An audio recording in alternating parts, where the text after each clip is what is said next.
get us in session here. I think it's about that time. I think we're still missing a few folks that are filtering in. So welcome. First order of business, if I follow directions, is to see if there are any bill introductions, either on the committee or anyone out in the audience. Okay, seeing none.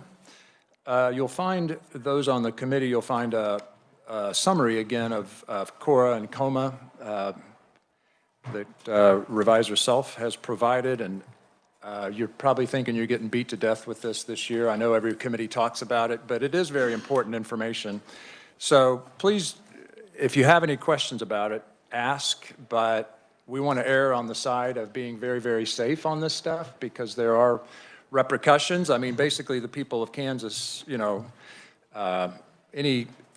as this says in the first paragraph, they're under open meetings, you know, boards, commissions, authorities, councils, committees, subcommittees, supported whole or in part by public funds, you know, need to be open. So the big no-no is, of course, people doing reply alls, because those folks on that email constitute a quorum of this committee, and that conversation, of course, is doing business, and it's not open. So you've got to be very careful with those things. Yeah, I don't know. Anything else that I need to hit on CORA and COMA? Any questions about CORA and COMA? I know you hear it a lot, but there's a reason, because it's very easy to slip, and all of a sudden you're having a meeting. Like I mentioned, we grabbed lunch and went back into the meeting room, and all of a sudden we're talking about the content. We shouldn't have done that. So, yes, Representative Smith.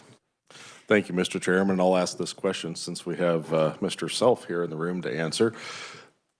Is the reply all and the violation there only if there is a quorum of any committee or any body, or is it in general? Like if I have an email exchange with 2 or 3 legislators that may not necessarily be on the same committee together, is a reply all in that situation also a violation? Thank you. Gordon Self, Revisor of Statutes. It's a fact-by-fact analysis. When you have the full body and you reply all, I'm not going to say it's an instantaneous violation, but it starts us down that path inadvertently. With regard to less, when you're communicating with less, there's a concept that I think you all are familiar with of serial communications, where if 2 or 3 talk and then from that they pull in another 2, and then before you know it, you do get to a majority of a quorum again. And there are cases where if you are talking about the business of the body, there are decisions where pulling together those serial communications can constitute a meeting that there wasn't notice and access. So, you know, the key point is always to remember that the business of this committee is to be conducted in the meetings themselves. And especially when you're talking about heading towards final decisions or anything like that, just always think in terms that needs to be done, you know, in the committee room itself. And I might say, with the advantages of electronic communications and all of those opportunities, it also provides clear evidence of a violation.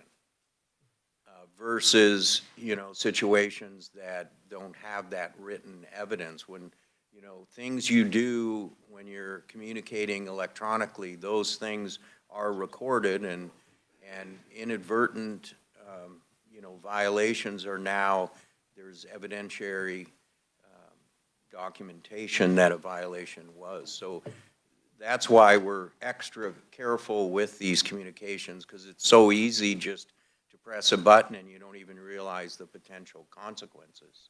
And with a open meetings violation, each and every one of you on the committee is responsible for violations of the body itself.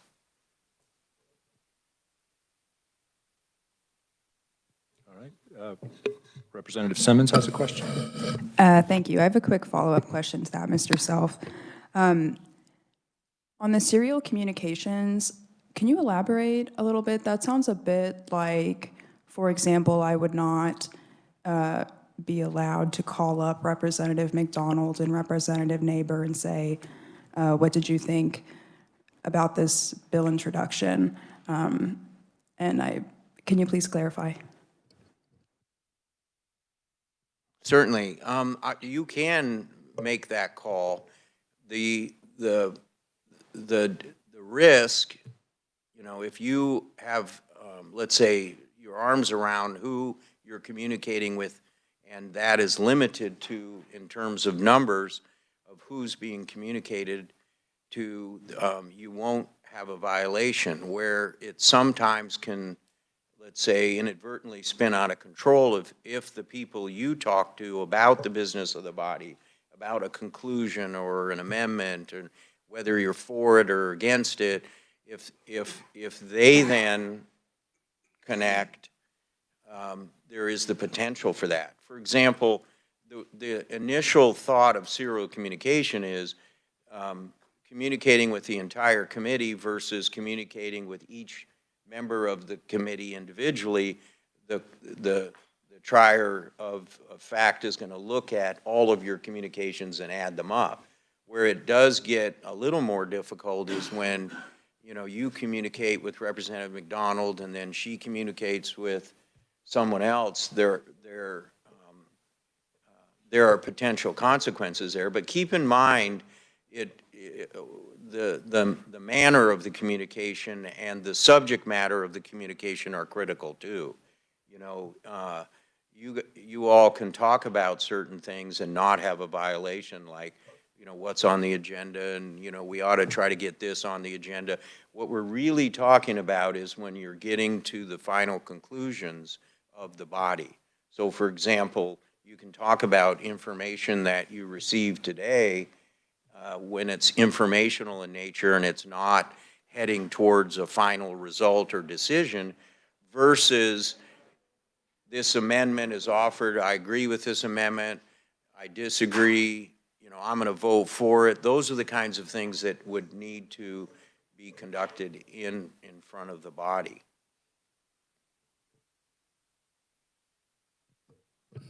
I'm sorry to do this.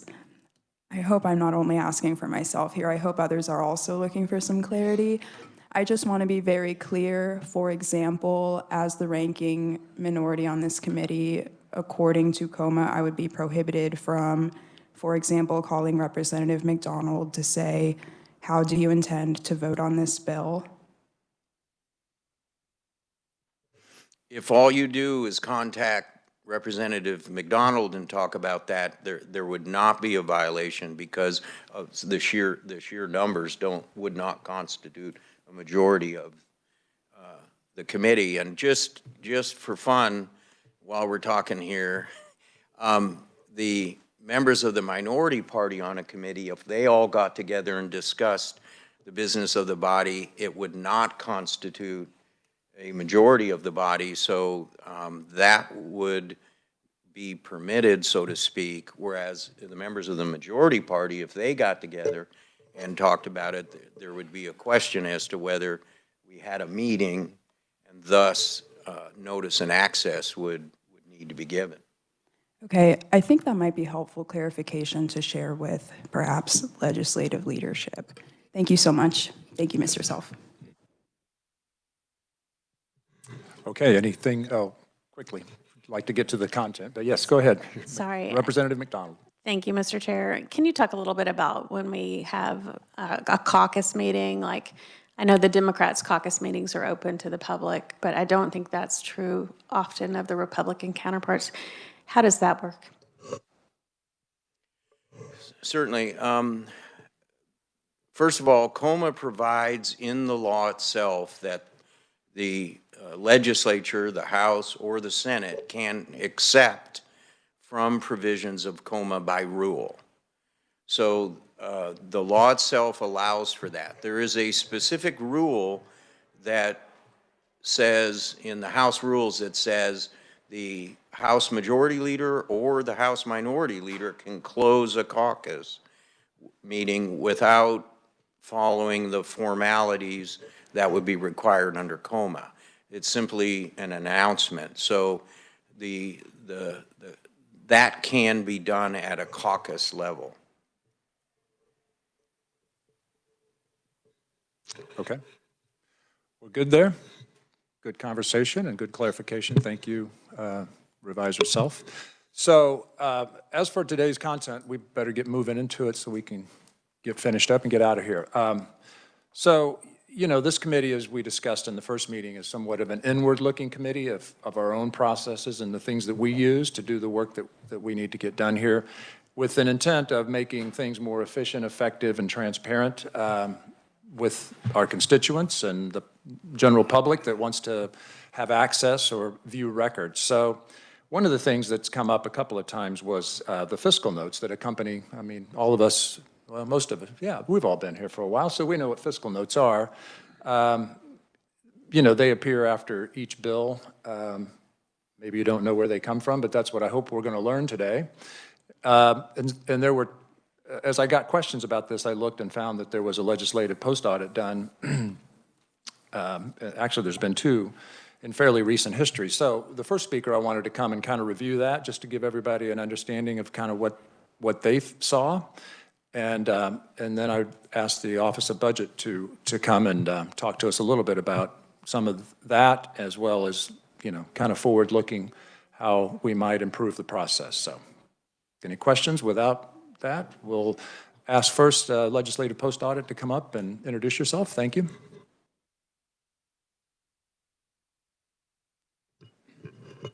Good morning, Mr. Chair, members of the committee. Excuse me. My name is... He's going to be talking about a document that's on the S drive, so for those of you that are in the room. All right, sorry. My name is Andy Brianza. I work at Legislative Post Audit. We are your staff, but we are less visible than revisers and research. I do want to take this opportunity to remind you that anyone, any legislator, can request an audit, so if you have an idea, please come to us and ask us. Okay, so this was actually released 2 years ago, so if there are any significant process changes, I will leave that to the Division of the Budget folks to talk to you about today, because we don't track that after the audit's over. But the audit question that we answered 2 years ago was, do agencies provide accurate and reasonable estimates in fiscal notes for potential legislation? And if you are following along in probably a PDF version of this, we will start on page 4. And the answer to the question is that changes made to bills after the fiscal notes were submitted resulted in most of the inaccuracies that we saw. But a few fiscal notes were unreasonable because of agencies' methods. So pages 4 and 5 have background information. I won't belabor that because, as the chair mentioned, you all are familiar with what fiscal notes are. And I will leave the nitty-gritty of the process to the Division of the Budget. I do want to mention here, though, because it's apropos to the findings that will come later, that the Division of the Budget is responsible for producing the fiscal notes, but the actual fiscal estimates come from the agencies that will be affected by the bill. So they put them all together, they coordinate the agencies when there's multiples involved, they do a high-level reasonableness check and look for errors, but the agencies are the ones who are coming up with the estimates. So let's flip to 6 and 7. There's one significant point I want to make from these 2 pages, and it is that statute only requires fiscal notes to be created when the bill is introduced. If the bill is amended, even if it's completely changed, the fiscal note is not updated. So the fiscal note and the amended bill may not match, and as I'll talk about later, that becomes an important part of the story, maybe the most important part of the story. Okay, bottom of page 7, I'll give you a sense of the work that we did. So we did 2 main bodies of work. So we looked at whether fiscal notes that were passed were accurate, or fiscal notes that were attached to bills that were passed were accurate, and whether fiscal notes that were attached to bills that were not passed, bills that died, were created using a reasonable process. So for each, we selected 10. For the 10 enacted bills, we grabbed bills from 2018, 2019 legislative sessions. Remember, this was done in 2023. That feels like a long time ago, but we wanted to give them a few years to sort of show what their fiscal effects were going to be so we could get a good sense of whether the fiscal notes were accurate. To determine reasonableness, we selected 10 bills that had died from the 21-22 sessions. We chose more recent bills in order to get a more recent sense, current sense of what agencies were doing to create their estimates. And again, because those bills didn't pass, there's no actuals to compare the estimates to. So that is purely looking at the process. So we think the bills that we selected, they were judgmentally selected. We think they give a good sort of cross-section of types of bills. All bills are different, they're very unique, but we think this gives you a good sense of why fiscal notes' estimated fiscal effects may not always align with reality. So let's flip to page 9. There's a couple of figures in this report that can do a lot of the heavy lifting in terms of communicating the results of our work. Figure 2 shows the results of the 10 enacted bills that we reviewed, comparing estimates to actuals. As you can see there in figure 2 on page 9, there were 3 that were accurate. So, and our definition of accuracy is not perfection because these are inherently unknowable estimates of the future. We were looking at things like whether they were within 20% of the actual effects or maybe a few $1,000s depending on how much they were estimating. But then that means there were 7 of the 10 that were not accurate. So for 4, you can see the bill was amended after the fiscal note was created, and so they were not accurate for that reason. The other 3, they were generally things that happened after the fiscal note was created. It wasn't a bill amendment, but it was other things, like the agency's process changed after the fiscal note was created. Or for 1, you can see the participation in a new income tax credit was inherently unpredictable because there was no historical data to use to estimate that, so that was not accurate. There was 1 that was inaccurate due to the agency's methodology, and I can get into the details of any of these if anyone is interested in that. And those details are in the rest of the content of the report outside of the figures. But the main takeaway is after the fiscal note was created, things changed. Mostly the bill was amended, and then they were inaccurate because of that. You can see on page 11, we did a similar audit, as the chair mentioned, in 2010 that found roughly the same thing. So this is between 2010 and 2023, this was a problem that was ongoing and not addressed. At the bottom of page 11, you'll see that we looked at what a couple of other states were doing. So most states at the time that we did this audit, based on 2015 data, which was the most recent available at the time.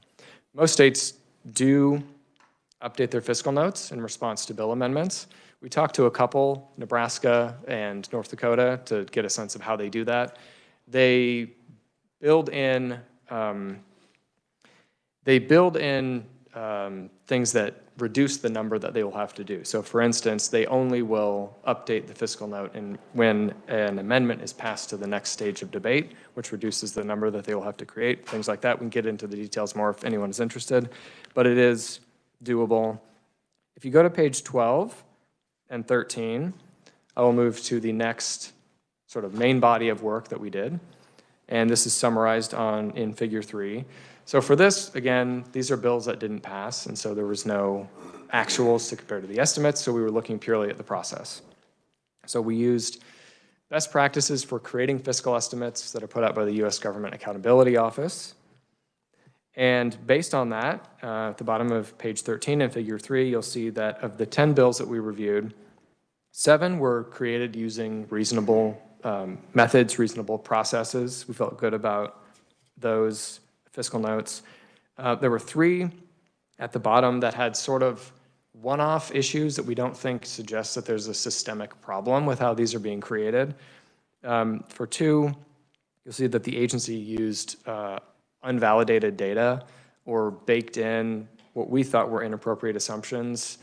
So they're projecting into the future, so there's some level of assumptions that have to be baked in as part of their methodology, and we didn't agree that they were the best assumptions to be using. And then there was 1, you can see at the bottom, there was a pretty significant cost to the state that budget left out of a fiscal note. They told us that was simply a mistake, an oversight. But again, none of these problems in our minds suggested there was some systemic issue with how fiscal notes are being created. The details again are on pages 14 and 15. We had a few other minor things that we noticed when we were reviewing budgets processes that are on 15 and 16. And we found at the bottom of page 16, you can see that some other states that we were reviewing had slightly more robust review processes in their equivalence of the division of the budget for fiscal notes. In some cases, they had more staff, which helped with that. And then, of course, they also, one of them was Nebraska, and they, because of the unicameral, and they have fewer bills that are introduced. So we didn't have any recommendations for this. I think the main takeaway from this is that fiscal notes, the process is generally good in our estimation, but the fiscal notes end up being inaccurate because of things that happen after the fiscal note was created. So with that, I can answer any questions. All right, committee, any questions about any of this? Representative Neighbor. Thank you, Mr. Chairman. Did you make a recommendation that, any kind of recommendation that we need to maybe update our process after the bill has changed? And I know you talked about staff and having that time and stuff, but on some of these bills that can become much larger in estimate, was there any recommendation of go back and look and let's recalculate?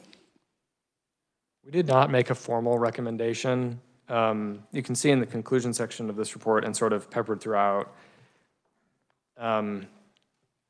we think probably the thing that would help improve this the most is requiring that fiscal notes be updated in response to bill amendments in some fashion. We don't have that as a formal recommendation. That was purely a legislative decision, something you could consider, but that would of course require significant changes. So we didn't make a recommendation along those lines, but I think that's probably the answer to most of the issues in this audit. Thank you, and I think we can ask the next person who testifies a question about that. So thank you, Mr. Chairman, and thank you for your report. Representative Brunk. Thank you. That was essentially my question. Is there some mechanism available to update those? And so you're saying that is very narrowly and peculiarly a legislative issue if we would, is it a request or require? What would we have to do if we wanted that? And can it be done on a bill-by-bill basis? So the division of the budget told us that occasionally legislators will request updated fiscal notes. It doesn't happen very often. In their estimation, it happened, I think, 6 to 7 times a year at the time this was done. So it can be done. It's very uncommon, according to what they told us. So it probably would have to be a requirement, I assume, in order for it to happen on a consistent basis. Yeah. Okay, yeah, thank you. So it's on us if we want it. Thank you. Representative McDonald. I just have a quick comment. I think when we rush, we mess up. And last year's session, this year's session are both expedited, and I just always try to go on record when I can. This is a clear example of why we should slow down. We're doing important work.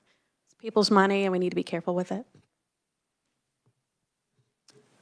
Yeah, just a thought on that, as this was done before before the shorter sessions, but fair point. And I think the timeline is, if I remember from the report, it says the goal is to go 7 days after first reading. So as soon as they read it on the floor, the clock starts for the 7 days. Oops, basically, is that correct? Yes, it's very fast. And some of the agencies we talked to said that in reality, they have 48 hours to turn it around to get it back to budget so that they can review it, package it, and give it to you all. So it is very quick. Representative Simmons. Thank you, Mr. Chair. Okay, I apologize in advance. I'm going to put you on the spot. If people had more time, do you think we would see more accuracy? Or do you think that's more just one of many equally considerable pieces?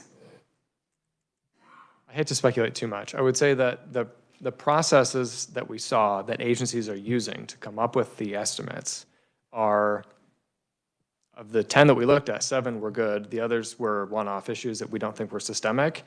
So in spite of the quick turnaround, agencies are using pretty good processes to come up with these estimates. So I'm sure it would help. I'm sure anyone would want more time, but I don't know how much of a difference that would make. That would be speculation. For some context, I'm on the House Elections Committee, and just yesterday we had a bill that we were supposed to be working, and I felt bad they had to type this. In the fiscal note, it said because of the expedited turnaround, they simply did not have the time. And so I'm curious how often that happens, and if that's maybe one way that we could be more responsible. But like I said, I understand it's just one piece of many, so, thank you. Representative Smith, are we good there? Representative Smith? Thank you, Mr. Chair. I just want to clarify, your post-audit was just done on the official fiscal notes. I work on tax bills occasionally. Whenever I have amendments or if we have changes, we get fiscal impact estimates from Kansas Legislative Research. It's not an official fiscal note, but I know in committee we almost always consider that fiscal impact whenever there's an amendment proposed. You didn't study any of those numbers. We did not. We just looked at the official fiscal notes. That was the scope of the audit that we were asked to look at. Okay. And also, when we do conference committee reports, those supplemental notes that KLRD and the revisers, when we're combining all the stuff together in those committee reports, they usually have an updated fiscal impact, but it's not the official fiscal note. It's kind of the official estimates, if you want to call it that, from research. But I just wanted to verify your study was limited just to the official fiscal notes. That's right. Okay. Thank you, Mr. Chair. No, I appreciate those questions, because I think it is somewhere in the document that it says that additional estimates are generated that become rolled in, I think through legislative research, they roll them into the sub notes and those kinds of things. And I know tax committee, a lot of dollar impact bills go through there, but I would think the same is true on commerce. So does that same thing happen? It looks like the Department of Revenue in their response in this document says that they do update those things. I just wondered if that's unique to Department of Revenue and tax, or if that happens with other committees that have large impact bills. Since we were only looking at a few bills, I would say that's probably a better question for the division of the budget. Another question. I'm sorry. I didn't mean to jump out. Are there other questions from the committee? Okay, I had a couple. On page 12, it talks about North Dakota requires updates to fiscal notes when the estimated effect is at least $5,000. I wondered who made that estimate in order to know whether it needed to be asked. Is that, is that the chair that says, this looks like it could be more than 5? I don't know how they determine whether it might be 5, and then that triggers the fiscal note update. I don't know the answer to that. And then also on that same page, the next line talks about Nebraska and North Dakota follow tighter timelines for their fiscal note updates, that they have 2 or 3 days to revise the fiscal note. So somehow they prioritize and put these ahead of others, I would guess, in order to get the revised notes done and turned around.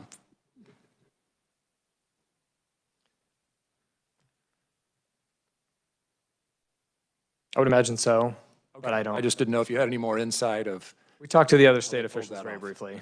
Okay. All right. Yeah, and you also, and you didn't mention it, but we do Department of Budget does 600 fiscal notes a year or per session. So, and then you compare that to what those other states do. And of course, as has been discussed, some of this is by virtue of our own, we don't limit. I know other legislative bodies limit the number of bills a representative can bring. We don't do that here. So we do have more bills to deal with. So some of it's self-inflicted, but I appreciate your work. And if there's no further questions for this conferee, then we'll move on. All right. Thank you very much. All right. Next up, I believe, is Want to come up and introduce yourself? I would be happy to. Thank you, Mr. Chair. My name is Adam Profit. I serve both as the Secretary of Administration for the state of Kansas, but also the Director of the Division of the Budget. I suspect I am here more in my role as Budget Director, so I will keep my comments to that. I appreciate the opportunity to appear before the committee. My plan is to walk through our process kind of overall and kind of tell you kind of soup to nuts how a fiscal note is created and some of the nuances, and I'll touch on a lot of the same themes. I do want to circle back to a couple of the key points that were raised in the audit. Before I do that, I want to make sure I do go on record as stating that, the work with Andy and his team was a very strong partnership. I do appreciate their level of engagement, their level of inquiry, and their level of respect that they had for the process. It was not combative at all. We welcome an opportunity to make sure that we're doing things the right way. They pointed some things out that we've made some adjustments to, so certainly appreciate that. There's just a few semantics and nuances that I want to walk through towards the end, but I want to make sure I'm on record as saying that they did a very thorough and good job, and I appreciate that.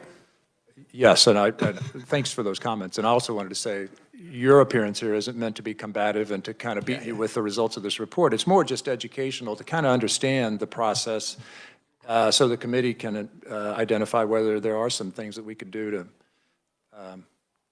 to improve the process and just kind of understand how your group looks at best practices. So thank you very much for being here. And I do have a couple staff members with me. Chiefly, I've got my Deputy Director, Julie Thomas. In case I get in trouble, she can answer. She's been around. She's served, 6 or 7 governors and possibly a territory manager from back in the day. She's been around, I think, 28 years and knows just about everything there is to know about budget. So without further ado, so the fiscal note process is laid out in statute. It's KSA 75-3715A.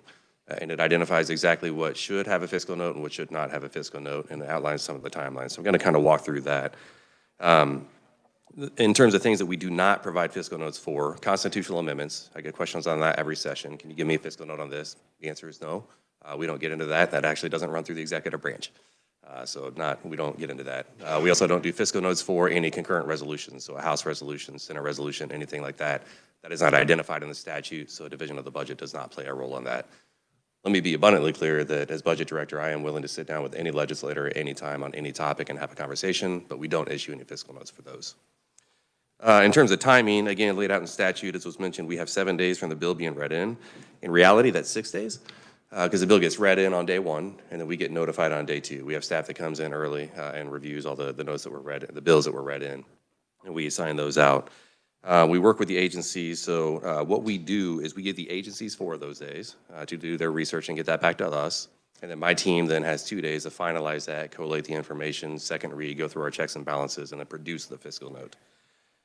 There are times where we get an email from the from the budget chair or the committee chair saying that we're having a hearing on this in 3 days, can you help us?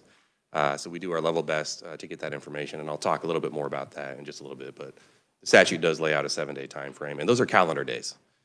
So as was mentioned, sometimes folks only have 48 hours. Just yesterday morning in my department administration role, I do an executive call every Monday morning, Tuesday morning on a holiday, and one of my deputy secretaries said, hey, I got a note on Friday from budget saying I had to have something back to them yesterday. That's unrealistic. Okay, but it's the law, so we're going to do it, right? So there are circumstances where it gets a little tight with weekends and holidays. In terms of the internal process, the way it works is the bill comes in and our executive assistant kind of reads it and sees what the topical areas that the bill is considering is.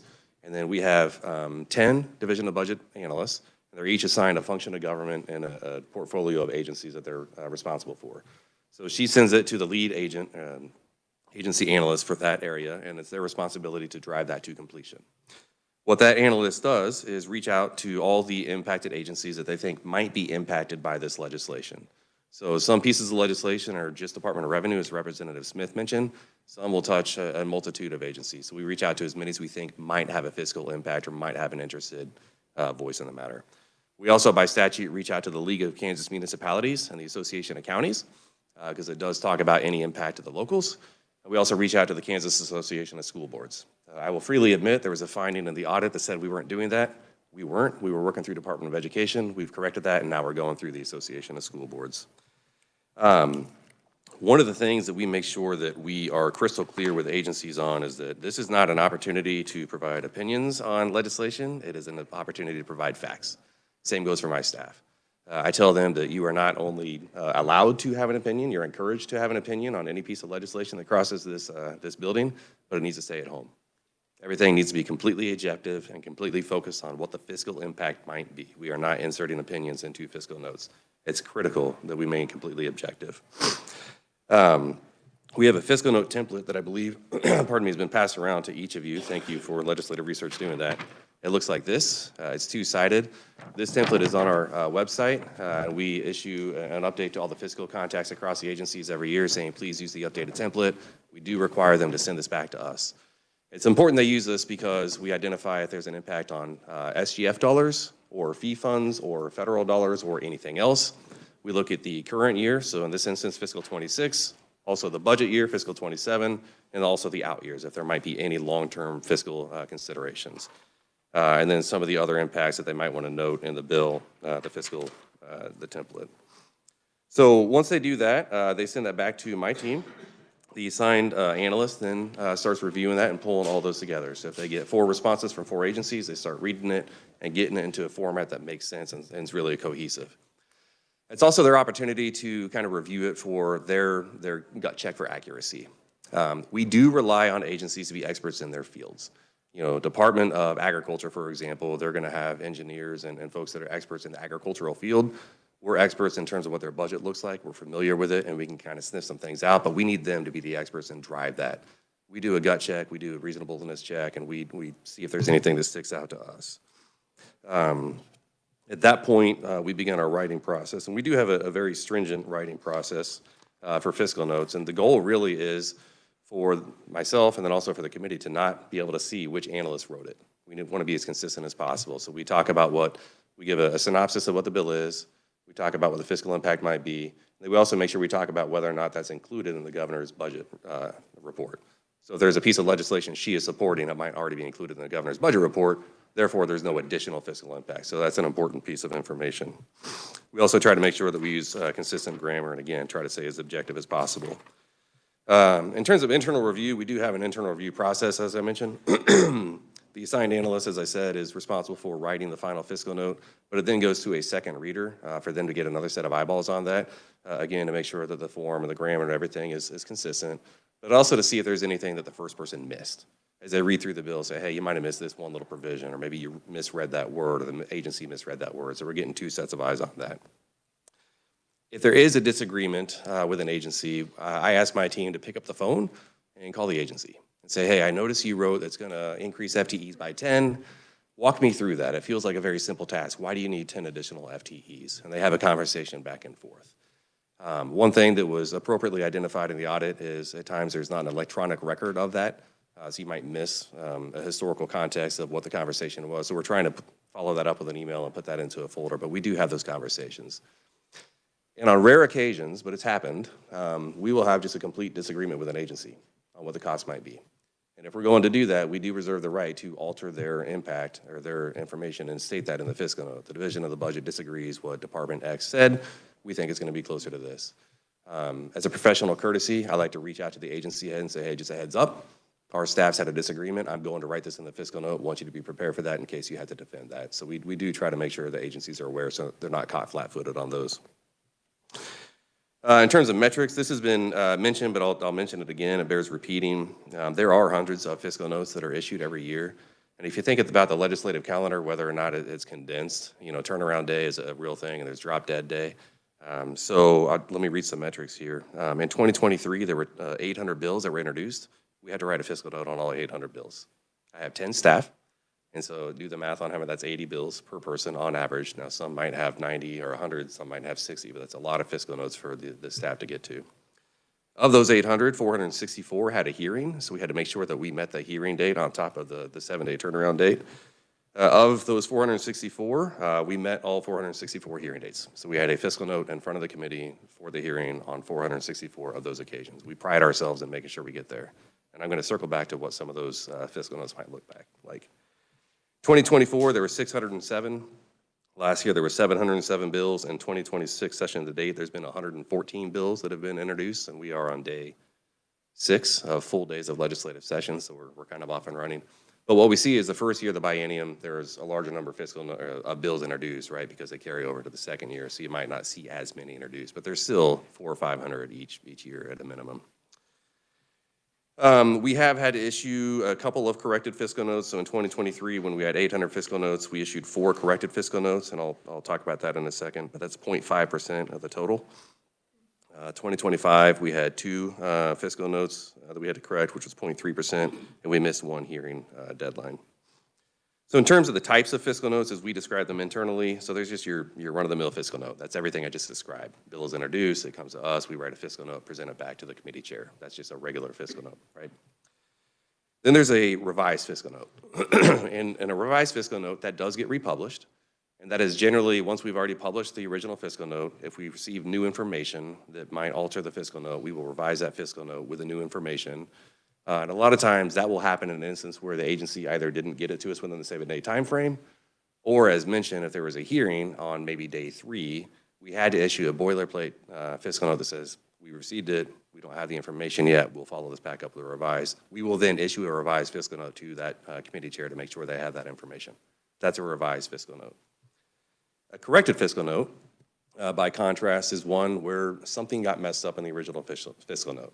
It was already published, it was sent to the committee had a chance to review it, and then something happened. Either the agency said, oops, I missed something, or my team said, oops, I mistyped something. We will issue a corrected fiscal note, and we'll state that plainly at the top and say, apologies for the error, here's a corrected fiscal note, and we want to make sure that the record is corrected. Okay? Now, the one I think that this committee is probably going to be most interested in is the amended fiscal note, which we talked about a little bit. So this is really only issued upon request for a bill that has been amended. And I'm going to talk about that in quite a bit more detail here. So in terms of amended fiscal notes, the statute is pretty clear that we do not issue fiscal notes for amendments on bills. It says for original bills only, not for amendments. However, we recognize that legislators need the best information they can, and to the extent possible, we want to accommodate that and make sure that you have the information when it's available. Now, different committees do handle it differently. As Chairman Representative Smith mentioned in the Tax Committee, he's got a very strong relationship, I would say, with Department of Revenue. I think they're in there every single day, if I'm not mistaken. Their calendars are blocked for 3 hours. And they just, provide the information kind of ongoing to help with that. Not every committee has that, but not every committee deals really solely or exclusively with one agency. So the relationships looks a little bit different. In terms of my office's involvement, to issue an amended fiscal note, we must receive a request, generally from a chair of a committee, but we will honor a request from any legislator if there's been an amendment made. My team has to put that in front of me to get my approval to go ahead and issue the amended fiscal note.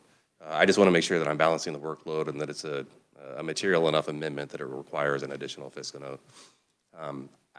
I can't think of an instance where I've denied a request for an amended fiscal note, but I just want to make sure we have that review process built in. One key note here is we don't engage on amended fiscal notes if an amendment is hypothetical in nature. If somebody's considering amendment, obviously I'll have a conversation and we could talk about it. I'll probably push you to the agency, but I'm not going to do a fiscal note for an amendment that has not yet been attached to a bill. So once a bill has been worked in committee and an amendment has been made and it's been voted on by the committee, at that point we consider the bill amended. And that's where my team would engage and I would say, yes, let's go ahead and start working through that process. Then it runs through the original process that I described previously. We reach out to the agencies, we figure out who's impacted, we collect the information. When we write the new fiscal note, we don't write a chronology of the bill. We just write a new fiscal note for the amended bill itself and talk about the amendments and talk about what the fiscal note would be in its current form. So that's kind of different than some other processes that are out there. There's no official timeline that we have to follow, but we do have an agreement with KLRD that we've discussed in terms of making sure that we're communicating back and forth. We try to honor the same 7-day time frame. Again, with hundreds of bills coming in the first couple of weeks of session, it gets difficult, but we try to reprioritize and shift things around. We try to be accommodating.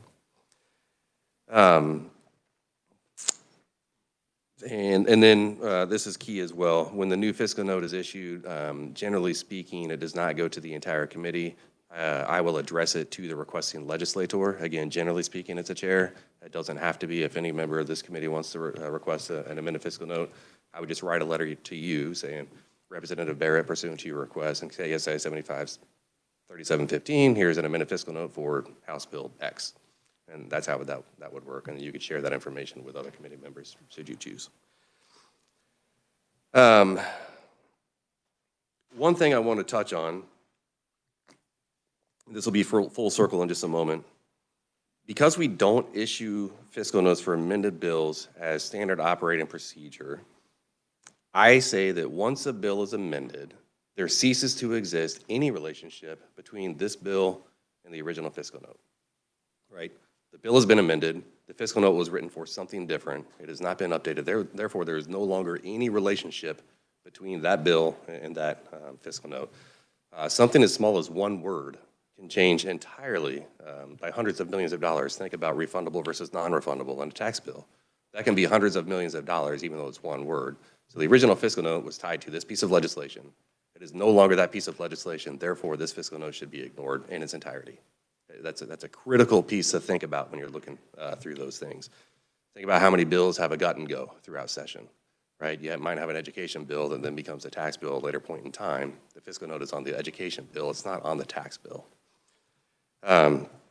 So I just want to make sure I talked about that. And then kind of circling back to the legislative post-audit, and Andy did the previous conferee did a nice job of touching on this and what was included, where they identified that 7 of the 10 fiscal notes that had an actual impact, the fiscal note was inaccurate or didn't tie to the bill.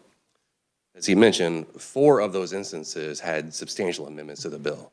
So this might sound like semantics to me, but I would offer you that the fiscal note was not inaccurate. The fiscal note was irrelevant. The fiscal note had no relationship to the bill. So it's not that 4 of the fiscal notes were inaccurate. They may well have been accurate on the underlying bill, but once it was amended, it is no longer tied to that bill. So I just want to make sure that we kind of clarify and put that on record and discuss that.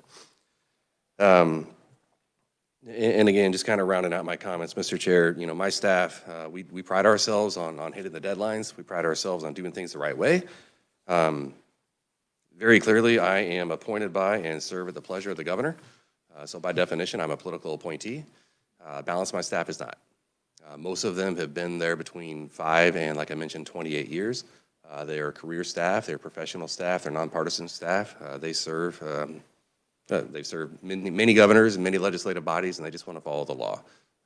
So if there becomes a discussion, I just want to make sure I preempt this about, you know, making sure that it's in the right body. The team that's doing it right now is the right body, in my estimation. They are true professionals, and politics does not influence our fiscal notes whatsoever. And with that, Mr. Chair, I would just also mention that I put a sample of a fiscal note on everybody's desk. I tried to pick one that was not controversial, just not to raise anything. This was from a bill from last year that started in a different committee and then got referred to this committee, I believe. So it just kind of gives you a sample of what's in a fiscal note. And you can see on the back at the very bottom who else it was sent to. That can show you the breadth of the agencies to whom that we're going to send the fiscal note response to. With that, Mr. Chair, I'd be happy to answer any questions. Excellent. Well, I sure appreciate you walking through that. I haven't been here that long. Some have been here much longer, but it was educational for me because I never knew kind of what happened behind the scenes. So I appreciate that. You were talking about, you know, the revised requests. I think you used Representative Barrett as your example, but how many, you know, in the report they said that they get 6 or 7 of those a year. Is that, they're fairly minimal, you agree? Yes, Mr. Chair, if I may. We get very few. On occasion, I'll get a note asking for, and again, if somebody's asking for a fiscal note on a hypothetical, the answer is no. I'll chat with you. We'll talk about what it could be, but we don't issue a revised fiscal note. Fiscal note. But yeah, I would say if we got 10 in a year, that would be a lot. Okay. So I knew there was an avenue to request revision. It just seemed like it wasn't used much. And in the case, like Chairman Smith was talking about, those revised notes just kind of happen because of the relationship, and they see that it's been amended, and they give him new numbers. But in that case, or in the case where you issue a revised note, what actually does that original note that you're saying you should completely ignore that one now because it has no relationship to the current bill? I'm not sure that what's still on the website, though. Isn't it still that original note?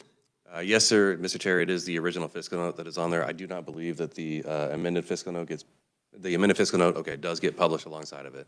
But the original fiscal note is there in perpetuity for the duration of the original bill. As Chairman Smith think you mentioned, there's also the supplemental note process, and it might have been you, Mr. Chair. So that's a legislative research function and process that they follow. So they do provide updated information in the supplemental note that you can kind of track along with bills, but that is done outside of our office.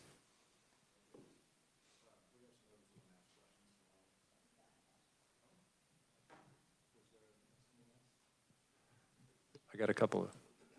Representative Simmons. Thank you, Mr. Chair. Thank you for being here. So I was really interested in what you had to say about amendments and requesting a fiscal note. Sometimes, you might have something that you think could be a very valuable amendment, but you can't make that decision until you know the cost associated. Is there any kind of informal process that a legislator could undertake to get some kind of loose estimate so they're not totally flying blind on an amendment? I understand why you don't, to be extremely clear. Y'all are overwhelmed.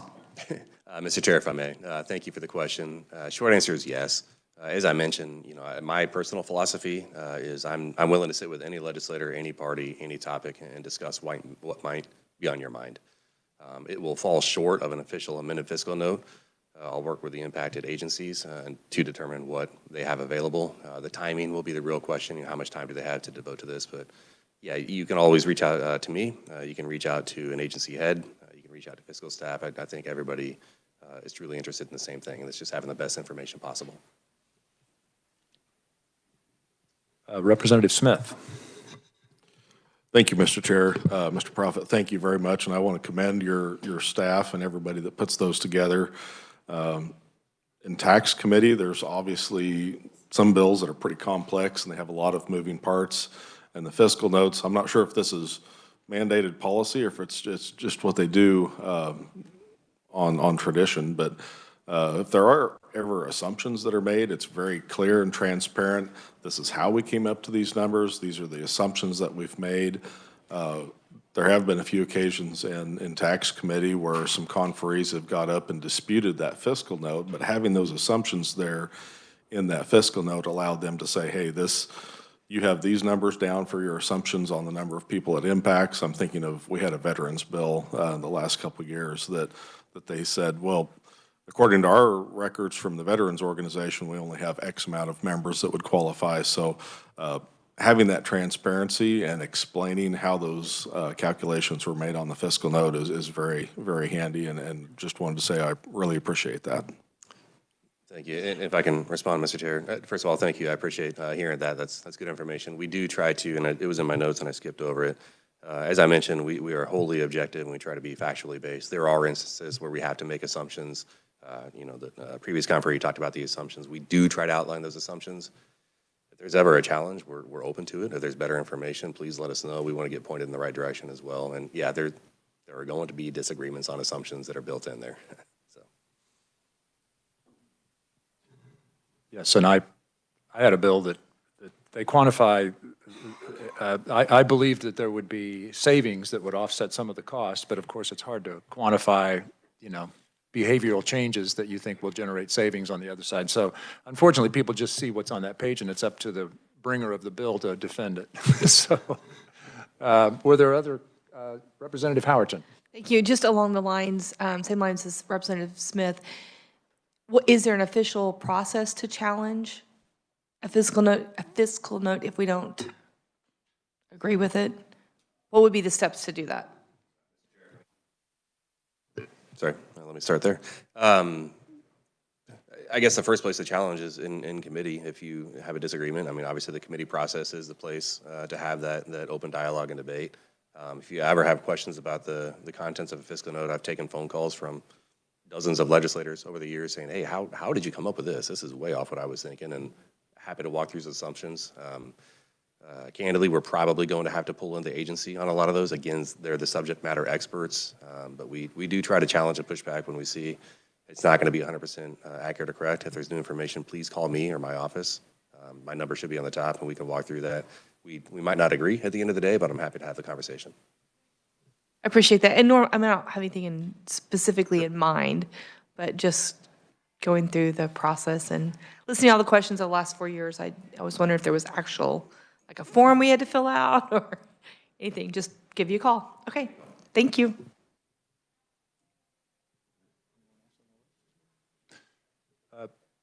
Okay, Representative Smith? Sorry, Mr. Chair, if you have time, I did think of another question I wanted to ask.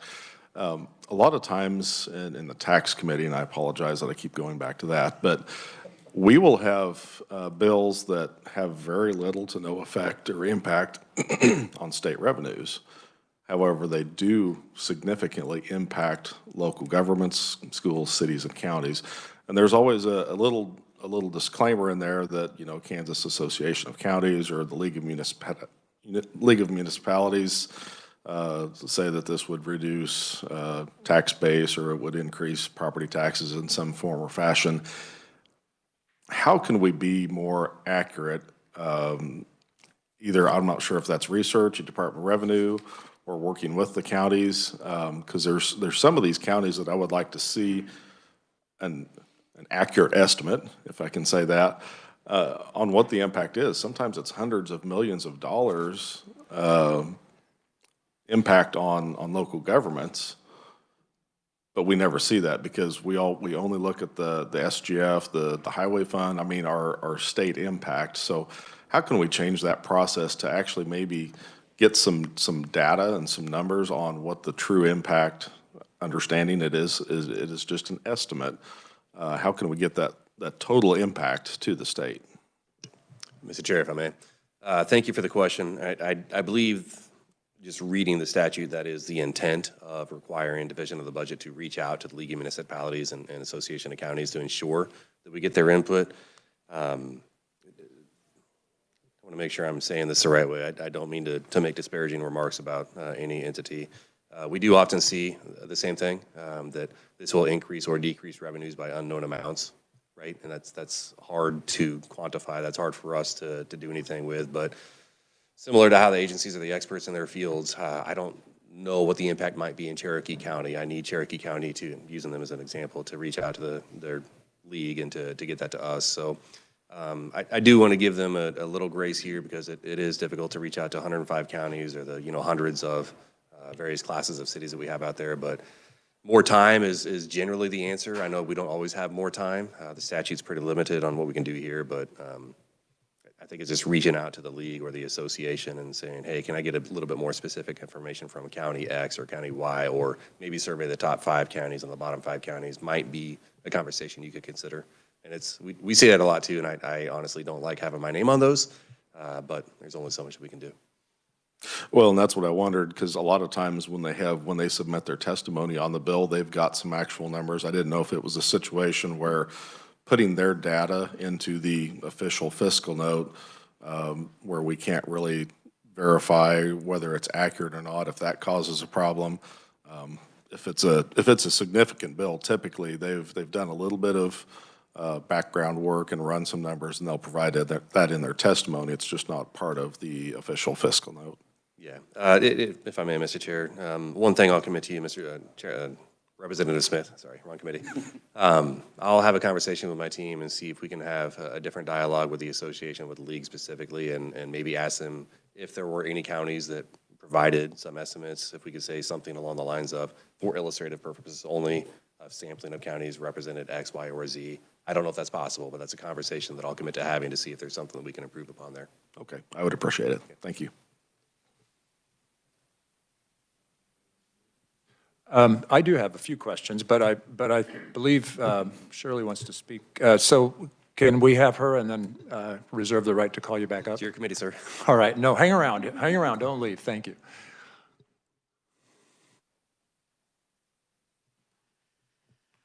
Thank you very much, Mr. Chair. I just wanted to add a few things that haven't been talked about. Procedurally. Sorry, Shirley Morrow, Director of Legislative Research. We did come to an agreement last year with the Division of Budget because we get a lot of requests for revised fiscal notes, and we had an agreement with the Division of Budget on how to obtain a revised fiscal note. There was a document passed out last year to all the legislators. I have copies here if anybody wants one, as far as how to communicate with the chair, and the chair can request those revised fiscal notes. A couple other things that have changed with revising fiscal notes. I worked with James last year on getting those published on the LI. That was never done before. There was opportunity to have revised fiscal notes, but they were never published anywhere or given to anybody.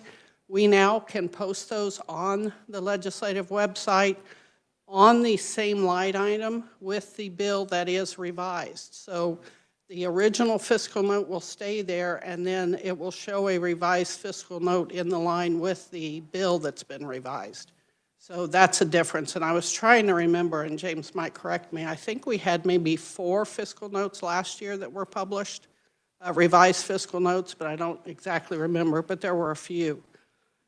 The other thing our office does that has to do with revising fiscal notes is we produce, except for last year because of the shortened schedule for the session, we usually have an omnibus session, and we produce an omnibus memo.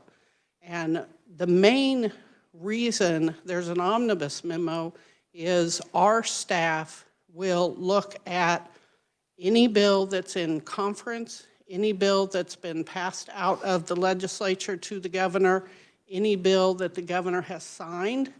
We will actually work with the agencies with those associated with those bills and get a revised fiscal note because they've been changed or amended, and that goes into the omnibus memo.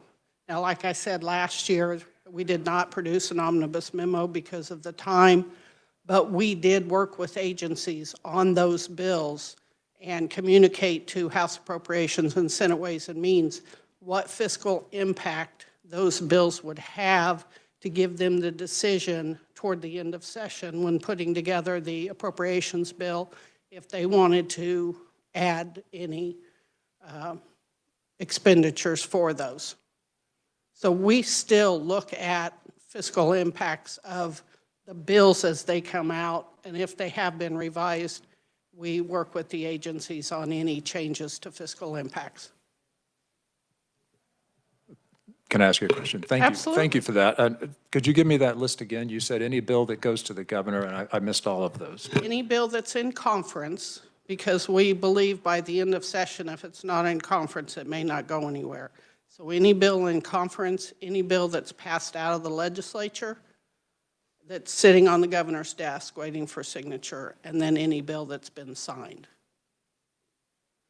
But a bill that gets amended on the House floor and then goes to the Senate doesn't get a revised note Not for unless consideration by the other body. So they're not seeing a revised fiscal note, even though it was passed out of the House, amended on the floor or elsewhere, and lands in the Senate. And You would have to have a request from the chair of that second chamber that's doing a hearing on that bill.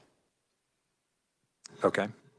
Yes, and the memo that you mentioned, I did ask chairs, and about, I don't know, maybe 50%, and I'm being generous, I think it was probably 40, kind of knew that there was an option to do that. So That's you know, why I because again, last year was the first year, it was new, and so just to reiterate, that is a possibility. All right, Representative Neighbor. Thank you, Mr. Chair, and thank you for bringing those issues to our attention.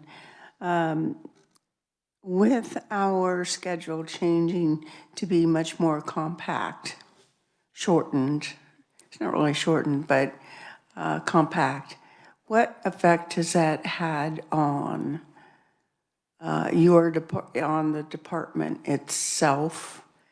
Like you said, being able to get that information published more, or not just given to certain leaders of a committee or so that the general public or the other members could see that. What kind of impact has this had on your abilities to do what you did maybe a little differently before that? Well, to be honest, ma'am, the only difference is we don't have that 3-week break. And it was during that break when we produced the omnibus memo and would go back through all of the bills and look at all of that. We now do that rather on the fly as the bills come to those specific time periods of being in committee or being in conference or having passed out of the chamber. It's just a shortened time frame that we have to look at those bills because that 3-week break isn't in there. One more question, Mr. Chairman? Sure. Thank you. So, in effect, this has taken some of your time to actually take a more in-depth look in a period of time that you could set aside. Because right now, you're pretty much stacked with bills. Would that be correct? The time frame is shortened, yes. Thank you. Thank you, Mr. Chairman. Sure, and it sounds like the content is still happening to get it to the Appropriations Committee so that they have the most updated numbers to roll into the overall budgeting process. It's just the reporting out that's kind of. Correct. We just don't prepare that memo and don't need the time to prepare that, don't have the time to prepare that memo. Anything else for this conferee? All right.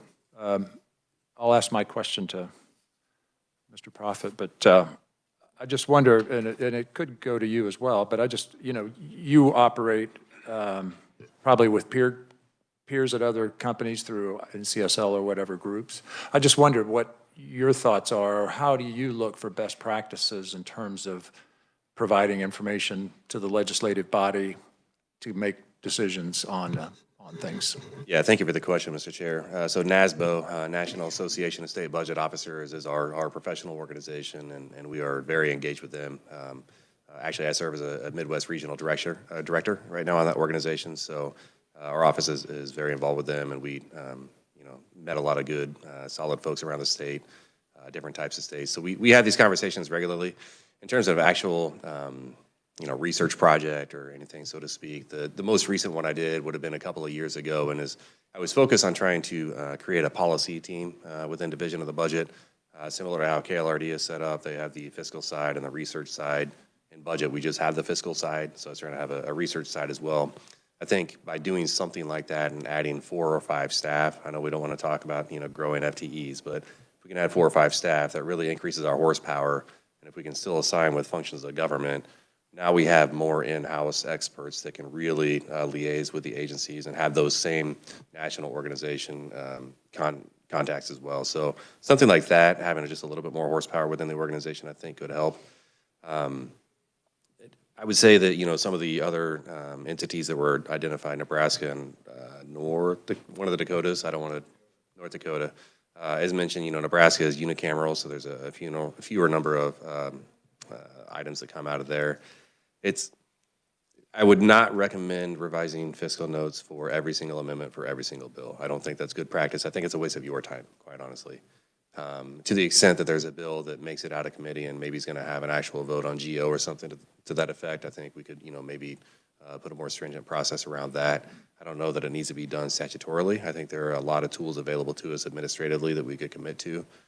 Anytime you open up statute, you have kind of unintended consequences, right? So I'd be open to the conversation. But to answer your question directly, everybody does it a little bit differently. But I would say that we are on the leaner side of staff in Kansas for Division of the Budget. We used to have around 20 to 22 FTEs in the office, and just over time it shrunk. And now we have 10, and it's a high-powered, high-class organization. Again, I trust my team fully, but there's only so many of us. So I think a few more FTEs, if we could strategically align them and get them set up with the agencies, that would help to have some more internal knowledge base that we could do things. But if there's a desire to do more with amended fiscal notes on actual amendments, I'd want to sit down and talk about what that looks like, how we define substantive amendments, at what stage does it happen? Is it when it's on GO? Because I'd want to minimize a number to make sure that it's really focused. And that's a lot of words for not much of an answer, but it's kind of where things are at. Well, I mean, your interest would be the same as ours, and that's to get the best information out there. Yes, sir. And I assumed you had a peer group, and Yeah. you had conversations and somehow look at best practices for those kinds of things. So I was just curious of that. And, it looks like, based on those other states as discussed, they kind of narrow the field a bit by saying if it's not over this level, then we're just not going to do a note. So there's other ways to go about reducing the volume to kind of make it happen there. So anyway, okay. Any other questions, committee? Sorry, I don't mean to dominate, but. Yeah, Representative Smith. Is there anything we can do from our end as legislators or as committee chairs to make your job more efficient? I get 50, 60, 70 bills a year in tax. Some of those are redundant. Some of those are really conceptual, and they probably aren't going to get a hearing. Is there any way that we can identify? I know you're required by statute to provide that, but is there anything we could do on our end to make that more efficient? Yeah, Mr. Chair, if I may, thank you for the question. Appreciate the opportunity.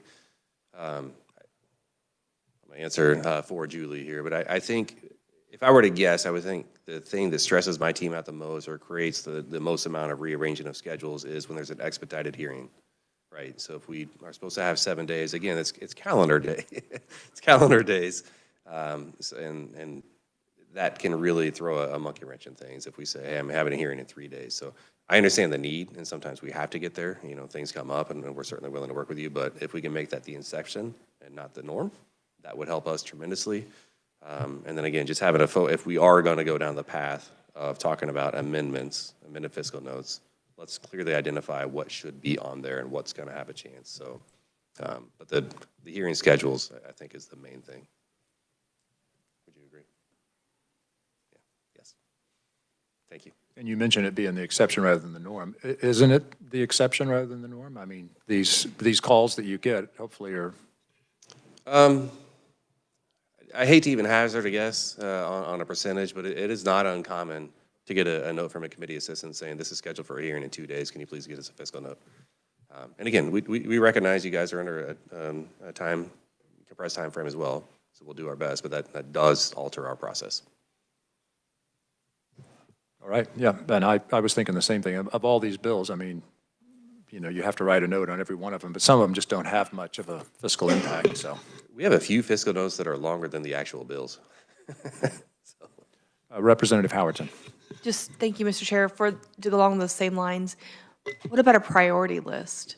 If a chair would submit a priority list to you of the bills, like in the order we want to work them, or if that would help, or does it matter?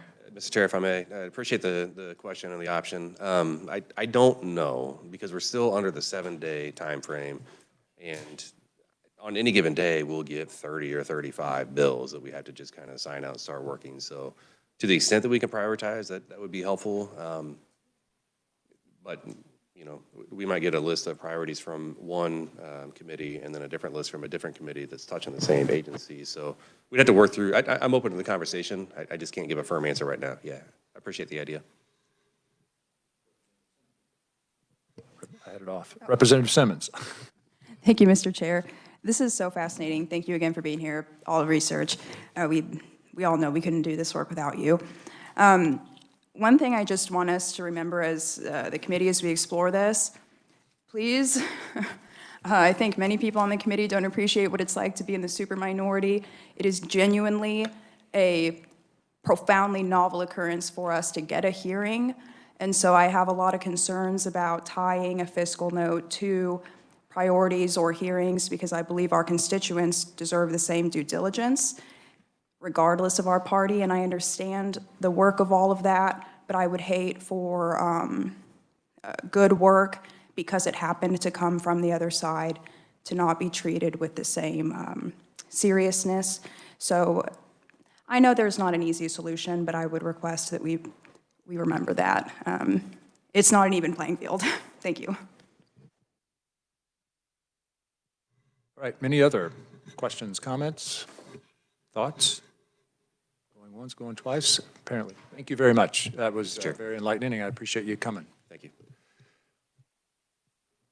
All right, committee, that's it for today. Thought it was good conversation. As always, my door is open. Come by and visit with me if you want to visit about this or any other issue. As far as next week goes, I think Monday's going to be on call of the chair. I don't think we'll probably meet on Monday, but Wednesday we'll be back here. So enjoy your week. All right, have a good evening. Bye.